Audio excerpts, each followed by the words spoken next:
My state my attitude இது வெறும் ஒரு சாதாரண வார்த்தையா இல்லை, வெறும் ஸ்லோகனா இல்லை. சுப்ரீம் கோர்ட் ஆஃப் இந்தியா நம்ம தமிழ்நாடை பார்த்து இந்த விஷயத்த சொல்லியிருக்காங்க.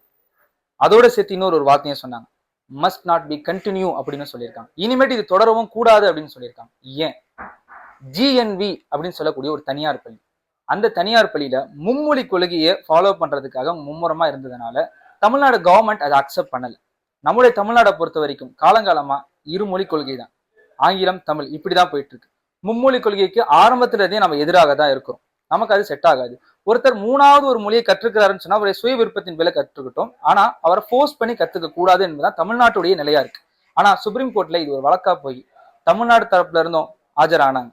இந்த விஷயத்தை பேசும் பொழுது நம்முடைய இதுல இருந்து என்ன சொன்னாங்கன்னா, எங்களுடைய பாரம்பரியமாவே 2 மொழி கொள்கை தான் இருக்குது தமிழ்நாடை பொறுத்த வரைக்கும், அதுதான் சரியாகவும் இருக்குது.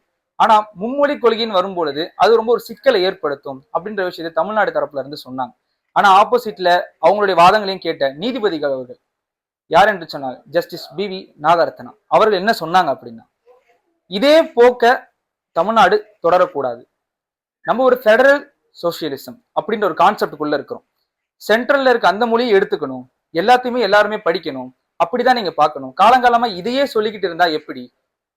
இது ஒரே நாள்ல மாத்தணும்னு சொல்ல, ஆனா இது கண்டிப்பா மாறணும்ன்றத எங்களுடைய விருப்பம் சொல்லி ஒரு விஷயத்த சொல்லியிருக்காங்க. ஆனா தமிழக மக்களாகிய நமக்கு ஒரு கேள்வி இருக்கு. நம்மளை பொறுத்த வரைக்கும் ஹிந்தியை கத்துக்கிறதுன்றது ஒரு சுய விருப்பமாக தான் இருக்குன்றது நம்மளுடைய நிலைப்பாடு. அதை ஃபோர்ஸ் பண்ணி கத்துக்கிறதுனால எந்த ஒரு பிரோஜனமும் இருக்காது. ஏன்னா ஏற்கனவே இருமொழி கத்துக்கும் பொழுது ஏகப்பட்ட பிரச்சனைகள் மாணவர்களுக்கு இருக்கும். மும்மொழியும் கத்துக்கணும்னு சொன்னா மாணவர்களுக்கு மிகவும் ஒரு கடுமையான சூழ்நிலை உருவாகும் என்பதுதான் தமிழ்நாட்டுடைய கருத்தா இருக்கு.